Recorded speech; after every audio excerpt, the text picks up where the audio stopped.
I want to tell you two stories that, on the surface, make absolutely no sense.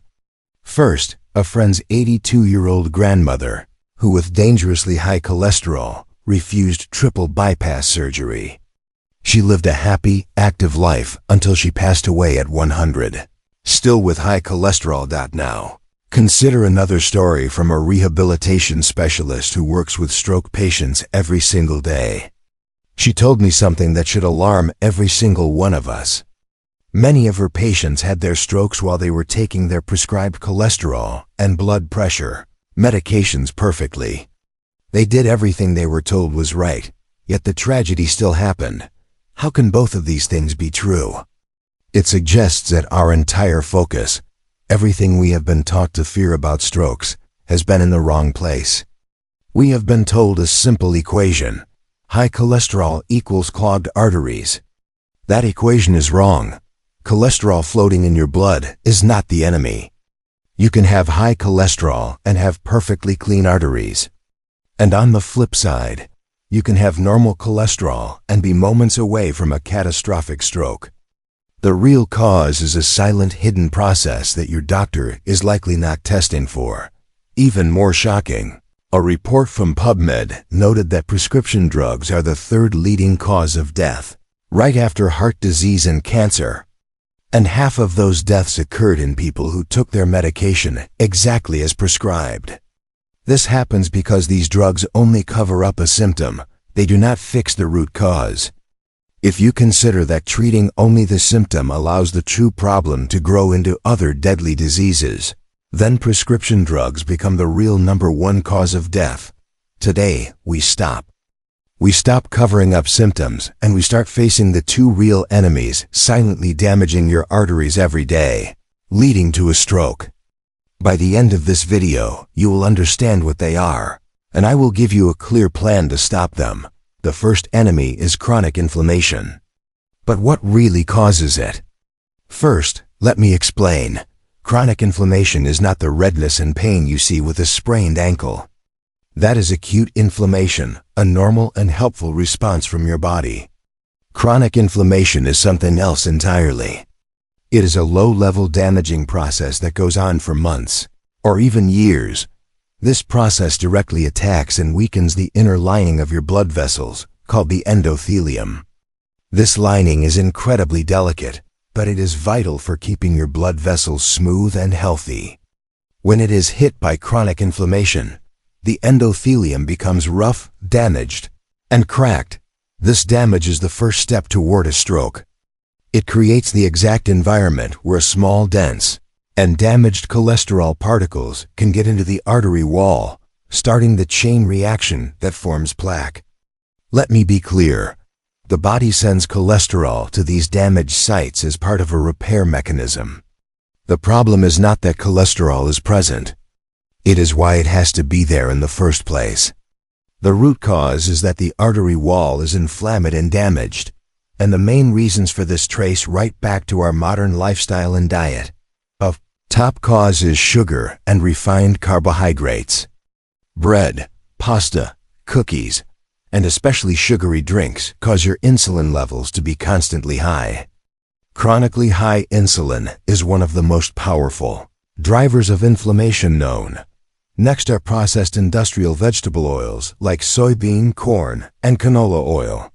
Many of these oils have a very high ratio of inflammatory omega-6 fatty acids compared to anti-inflammatory omega-3s. This imbalance pushes the body into a constant state of inflammation. Also, long-term stress and chronic lack of sleep are major contributors. Both increase the hormone cortisol, which when high for long periods, promotes inflammatory responses throughout the body. So how do you know if you have chronic inflammation? Indirect signs can include joint pain, constant fatigue, or skin problems. But for concrete proof, there's a critical blood test you can ask for. It is called hs-CRP, or high sensitivity C-reactive protein. This test accurately measures the level of low-grade inflammation in your body, giving you a clear picture of your vascular health. The second hidden enemy is something you have heard of, but you may not know what truly causes it. High blood pressure. You probably already know that high blood pressure causes strokes. But what causes high blood pressure? It is a condition called insulin resistance. When your body becomes resistant to insulin, your blood insulin levels stay high all the time. High insulin signals the kidneys to hold on to salt and water. More water in the blood means higher blood volume, which increases pressure on the artery walls. At the same time, high insulin also contributes to making the artery walls stiffer and less flexible. So, high blood pressure is not just a number to be lowered with a pill. It is a warning sign that your body's metabolism is in serious trouble. When you combine these two factors, an inflamed artery wall that is weak and constant high pressure wearing it down from the inside, you have created the perfect recipe for disaster. This is the direct mechanism that leads to a blood vessel getting blocked or bursting, causing a stroke. So how do we stop them? The simplest way is to stop feeding them. This means sodas, cookies, breakfast cereals, white bread, and pasta need a hard second look. Every time you eat them, your body responds by releasing a flood of insulin. Constantly high insulin is one of the most powerful signals for inflammation. The second fuel source, and perhaps the most dangerous because it hides behind a healthy label, is industrial vegetable oils. Oils like soybean, corn, canola, and sunflower oil contain huge amounts of omega-6 fatty acids. Our bodies need a delicate balance of omega-6 and omega-3 to control inflammation.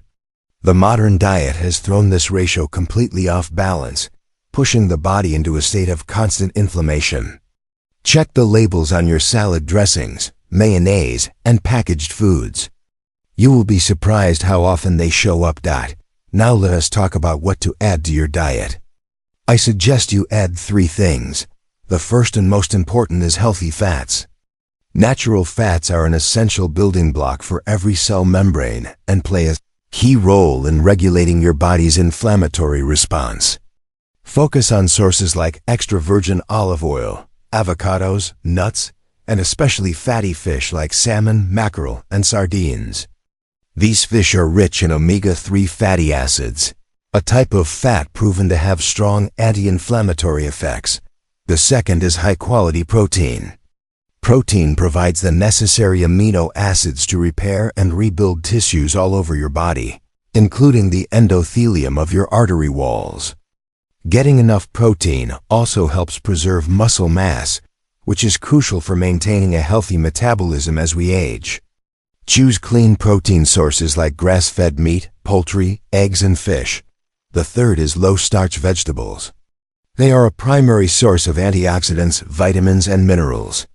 These antioxidant compounds help protect your cells from oxidative damage, one of the key mechanisms that causes cell damage and promotes inflammation. Prioritize leafy greens like spinach and kale, along with broccoli, cauliflower, and bell peppers.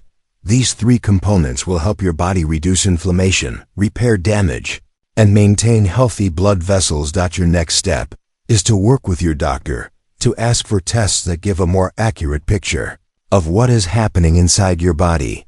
The first and most important test is the hs-CRP, or high-sensitivity, C-reactive protein. This is a direct measure of low-grade chronic inflammation in your body. Second, get a deeper look at your metabolic health by asking for a fasting insulin test. And third, for cholesterol, you must understand that your standard blood test is incomplete. It just gives you one total number for LDL, the so-called bad cholesterol. But LDL comes in 2 main types, a large, light, fluffy kind, and a small, dense, hard kind. The large particles are mostly harmless. It is the small, dense particles that are the troublemakers. You need to ask for a more detailed analysis of your LDL particle size, often called an NMR, lipid test. This test will tell you if your LDL particles are mostly the large, fluffy, less harmful type, or the small, dense type that easily gets into a damaged artery wall. Your total LDL number matters less than the type of LDL particles you have. Continue watching our videos about the early warning signs of stroke and heart attack and how to prevent them on our channel.